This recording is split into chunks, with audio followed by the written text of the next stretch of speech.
UP के हरदोई में बिलग्राम थाना क्षेत्र में हाल ही में सीएनजी पंप पर हुए प्रकरण के बाद चर्चा में आई अरीबा खान और उनके पिता एहसान खान से आज एमएम पार्टी के प्रतिनिधिमंडल ने मुलाकात की। प्रतिनिधियों ने इन केवल परिवार को न्याय और सहयोग का आश्वासन दिया, बल्कि अरीबा खान को उनके साहस के लिए सम्मानित भी किया।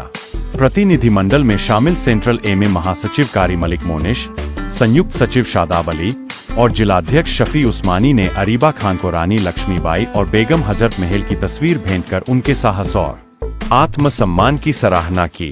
प्रतिनिधिमंडल का नेतृत्व कर रहे वरिष्ठ नेता कारी मलिक मोनिस ने बताया, अरीबा का कदम सिर्फ एक व्यक्ति की प्रतिक्रिया नहीं, बल्कि उस हर बेटी की आवाज है जो अन्याय के खिलाफ खड़ी होती है। उनका सम्मान करना हमारा कर्तव्य है, हम सभी उसके साथ है और हमारी मांग है कि उसके साथ न्याय किया जाए। इस अवसर पर एमएम के प्रदेश अध्यक्ष शौकत अली ने भी फोन पर अरीबा खान और एहसान खान से संवाद किया और हर संभव सहायता का आश्वासन दिया। उन्होंने कहा कि पार्टी अन्याय के खिलाफ मजबूती से खड़ी है और सच्चाई को दबने नहीं देगी। इस मौके पर शाहाबाद, टुरमुकी और हरदोई क्षेत्र की एमएम इकाइयों के कई पदाधिकारी भी मौजूद रहे और पीड़ित परिवार को संगठन की ओर से पूरा सहयोग देने की बात कही। जज़ाकल्लाह, अल्लाह आपको हौसला अफजाई के लिए जज़ाए खैर अता फरमाए।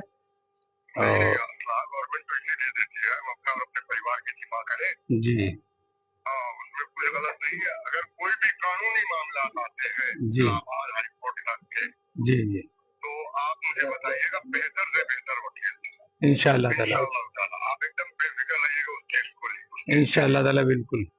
किसी तरीके की कोई एफआईआर भी है क्या? जी, एफआईआर हो गई है। अच्छा, तो क्या क्या क्या उसमें लगाया है? उसमें हमने उसको पूरी तरीके से भी वो पढ़ा भी नहीं। हम 155, 352, 351 और साहब है, अगर आप उनको फोटोकॉपी प्रोवाइड कर दीजिए तो हमको भेज दें, तो हम हाई कोर्ट भेज इंशाअल्लाह ताला कल इसको हम कराते हैं। हम उसको खाली समझ लेंगे सीनियर वकीलों से। जी जी हाई कोर्ट के हमारे पास बहुत बड़ा पैनल है वकीलों का। जी जी, हम अल्हम्दुलिल्लाह। उसको समझ लेंगे। वैसे उसके बाद आप जो बेहतर समझेंगे वो करिएगा। नहीं नहीं नहीं नहीं, आपका बहुत बहुत शुक्रिया। आपने पूरे अपने हौसला अफजाई के लिए सारे लोगों को भेजा और आपको और आपके राष्ट्रीय अध्यक्ष जी को बहुत शुक्रिया मैं अदा करता हूँ।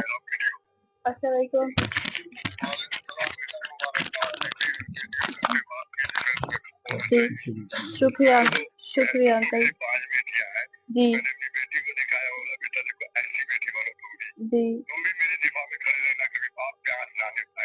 बेशक जी आपने जो किया है ना, जी एक बेटी का फर्ज निभाया अल्हम्दुलिल्लाह। जी बाकी आगे अल्लाह मालिक है, कुछ भी नहीं होगा इंशाअल्लाह। जी, इंशाल्लाह कुछ भी नहीं होगा। जब आप लोग साथ में हैं तब तो फिर कुछ भी नहीं होगा इंशाल्लाह। जो अल्लाह चाहेगा वही होगा। जो हमारे एहसान भाई हैं, शाहबाद के प्रतिष्ठित आदमी, बहुत ही सम्मानित आदमी हैं, सज्जन व्यक्ति हैं।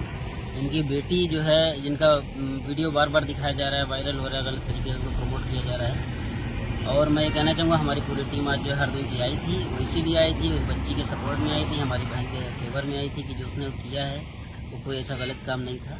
और अगर कोई भी व्यक्ति उस जगह पे होता और किसी के बाप के साथ, किसी के पिता के साथ अगर इस तरीके का कुछ होता तो वो वही करता जो उसने किया है।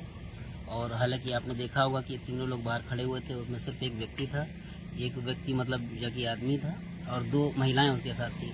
तो आप समझ सकते हैं कि परिवार के सामने किसी व्यक्ति को जब बेइज्जती करी जाएगी तो उसको दिल पे क्या लगेगा। बहन अरीबा से मुलाकात के लिए आए हुए थे और उनसे हमने मुलाकात की है। और हम ऑल इंडिया मजलिस इत्तेहादुल मुस्लिमीन के प्रदेश अध्यक्ष हाजी शौकत अली साहब के आदेश अनुसार यहाँ पर आए हुए हैं और हमारे साथ तमाम मजलिस के जिम्मेदार साथी लोग हैं। जिलाध्यक्ष शफी उस्मानी साहब, सेंट्रल के संयुक्त सचिव शादाब साहब और भी तमाम साथी लोग मौजूद हैं। और बहन से हमने मिले, उनके वालिद साहब एहसान साहब से मुलाकात किए हैं और उनको हर लिहाज से मदद का हम लोगों ने वादा किया है कि जिस तरीके की भी मदद होगी तो पार्टी उनके साथ हर लिहाज से खड़ी हुई है और उनके हर लिहाज से मदद करने के लिए तैयार है। साथ में जो बात हुई है उसमें उन्होंने बताया कि हाजी जी ने कि हम लोग गए हुए थे बिलग्राम में एक पेट्रोल पंप पर अपने सीएनजी फुल कराने और हमने अपनी फैमिली को पहले ही उतार दिया था, लेकिन जो वहां पर कर्मचारी थे वो नशे की हालत में था। उसने हमसे बदतमीजी की तो हमने उससे कहा आपकी ट्यूनिंग कैसी है, आपकी बातचीत का अंदाज किस तरीके से है। तो हमने जब उससे बात की तो फिर वो और ज्यादा भी हमसे लड़ने झगड़ने लगा और यहाँ तक कि हमारे साथ उसने गाली गलौज की और हमको मारने का प्रयास किया, जिसकी वजह से बहन अरीबा ने अपने सेल्फ डिफेंस के लिए और अपने बचाव के लिए वो जो हथियार था वो उठाया, और ताकि अपना वो रक्षा कर सके, इस लिहाज से उन्होंने वो कदम उठाया। उनकी मांग है कि उनके साथ जायज इंसाफ किया जाए और उनको किसी तरीके की कोई परेशानी नहीं होना चाहिए। जिस तरीके से देश के अंदर अमन और शांति का माहौल है वो बरकरार रहना चाहिए और इसको किसी भी तरीके से कोई भी दिक्कत नहीं होना चाहिए।